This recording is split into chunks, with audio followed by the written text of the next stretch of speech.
هاي للكون، ورجعت لكم اليوم بفيديو جديد. طبعا انا حاليا هسه على البحر، وهذه السيارة الكيوت الصغيرة طبعا استأجرتها من مكتب ببرشلونة. هذه السيارة يقدر واحد يستأجرها لمدة 3 ساعات، مجرد يدفع يعني 51 يورو، بالإضافة إنه لازم يدفع تأمين 300 يورو بحالة إذا يعني واحد سبب أضرار للسيارة، يعني أو إذا بحالة السيارة سليمة فيقدر يسترجع المبلغ. طبعا هذه التجربة كلش حلوة، أنصح بها لأنه واحد يقدر يتجول بداخل المدينة أو يكتشف المعالم والأماكن السياحية بداخل برشلونة. تجربة طبعا جديدة، بصراحة شيء مميز ما متواجد عندنا بداخل ألمانيا.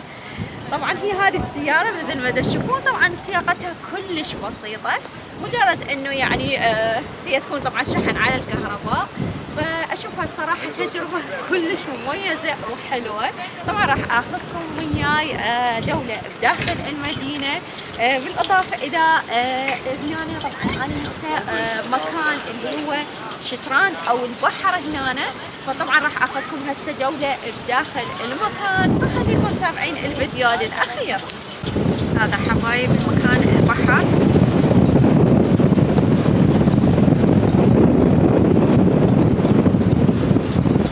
مكان كلش حلو.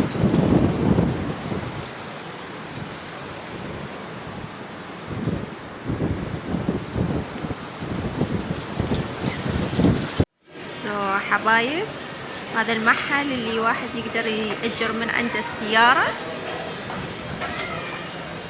تقريبا لمدة 3 ساعات، يقدر يستأجرها. فهذا هو المكان.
ساحة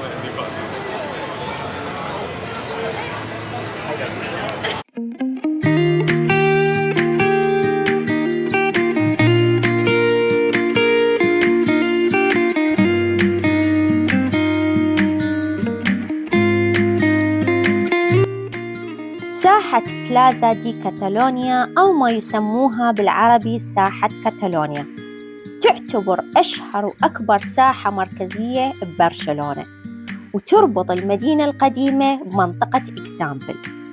افتتحها الملك ألفونسو الثالث عشر بعام 1927، وتبلغ مساحتها 5 هكتارات. تم بناء هذه الساحة على شكل دائري، واللي يميزها إنه هي مليانة حمام، ويكون بالقرب منها الباصات السياحية اللي تاخذك بجولة كاملة بمدينة برشلونة.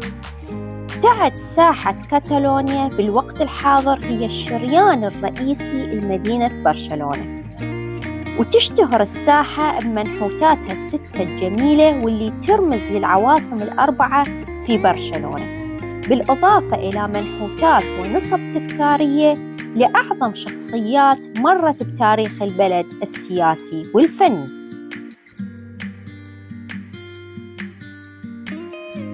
حبايب قلبي، وهسه متجهة إلى تلفريك برشلونة لحتى أشوف مدينة برشلونة الجميلة من الأعلى. هنا حبايب يقدر واحد يقطع التيكت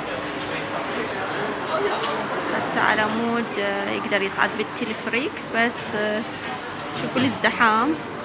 أنا هذه المرة ما حجزت يعني التيكت أونلاين، يعني مباشرة راح أحجزه من الكاسة، فيصير بالحالتين يقدر واحد يعني من التليفون يحجز التيكت، أو يقدر مباشرة من الكاسة من نفس المكان يقدر يشتري التيكت.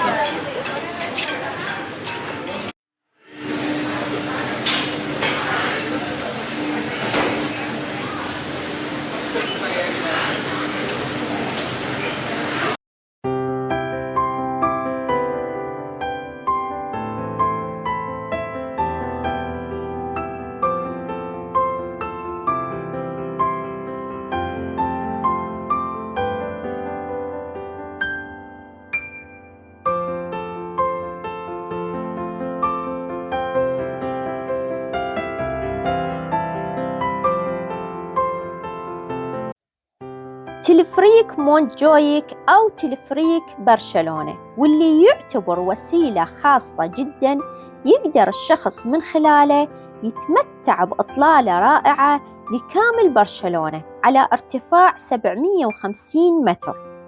سعر التيكت للشخص 16 يورو. وطبعاً هذا التلفريك ينقلك للجهة الثانية من برشلونة أعلى الجبل، واللي تتواجد بيها قلعة مونتجويك، واللي يوصل ارتفاعها إلى أكثر من 170 متر. القلعة يرجع بنائها للقرن ال16، وتم استخدامها بالقرن ال19 كسجن سياسي، وبالقرن العشرين تحولت لمتحف عسكري. ويقدر الشخص بنفس التلفريك يرجع إلى جنوب برشلونة عند المنطقة الساحلية والبحر. هذه تكون قمة الجبل. هسه نزلنا من التلفريك، بس شوفوا جمال المكان وروعته.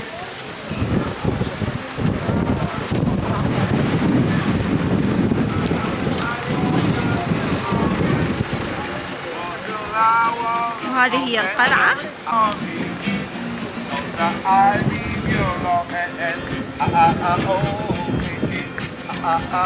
I love you, baby.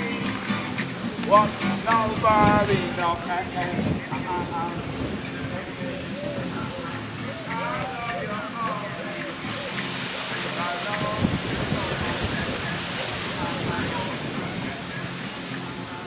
I love your old name.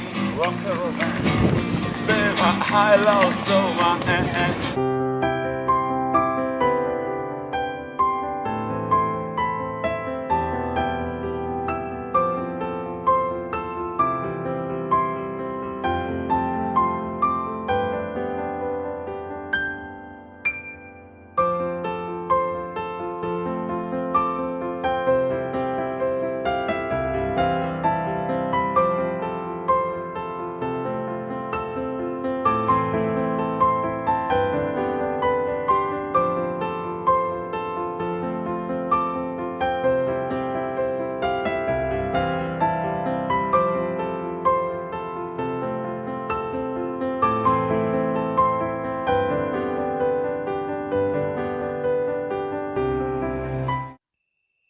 حبايب، وهسه اجيت إلى بارك قويل أو حديقة قويل. هذا هو المكان من الخارج، وطبعا اللي يحب يكتشفه من الداخل يقدر يشتري تيكت والسعر 13 يورو. فراح أدخل بداخل البارك وأكتشفه سوا وياكم.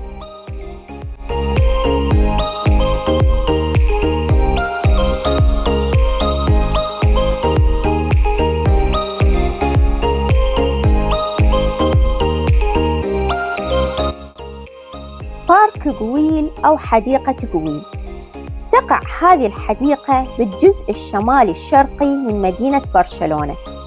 تم إنشائها بين عام 1900 و 1914 من تصميم المهندس المعماري أنطوني غاودي. طبعاً قصة هذه الحديقة إنه كان رجل ثري اسمه قويل بعام 1900 كلف المهندس المعماري غاودي إنه يبني له مجمع سكني يكون على ستايل مدينة الحدائق الإنجليزية، وكان هذا أكبر مشروع للمهندس غاودي، وتم التخطيط لبناء 60 فيلا، لكن لم يتم العثور على الأطراف المهتمة، ولهذا تم بناء فقط مبنيين والممرات والحدائق الواسعة. وبعدها باع ورثة قويل للمدينة، وبعام 1926 تم افتتاح المكان كحديقة عامة أو مكان سياحي تقدر تزوره. الحديقة تجمع بين جمال الطبيعة وجمال الهندسة المعمارية، وقد صنفت للتراث العالمي لليونسكو. طبعاً الحديقة مبنية على تل، بحيث تقدر من خلالها تتمتع بإطلالة رائعة تشوف كامل برشلونة.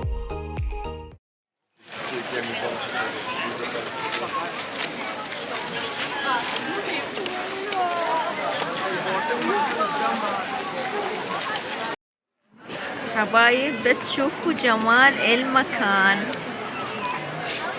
المكان هو دا يحكي على نفسه. واو.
شارع لا رامبلا هو من أشهر الشوارع في برشلونة، تتواجد به عدد كبير من المحلات اللي تبيع الهدايا، وكذلك المطاعم اللي تقدم أشهر المأكولات الإسبانية، من أشهرها أكلة البايلا الإسبانية. طبعاً أنصحكم بهذه الأكلة لأنه فعلاً لذيذة. هذا الشارع يكون دائماً مزدحم بالناس، وسموه بهذا الاسم لأنه كان سابقاً شارع رملي، وبعدها تم تطويره وزراعة الأشجار. طبعاً يبدأ هذا الشارع من ساحة كاتالونيا وينتهي في دوار نصب الرحالة كولومبوس.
desde la vuelta así, la van a tener siempre.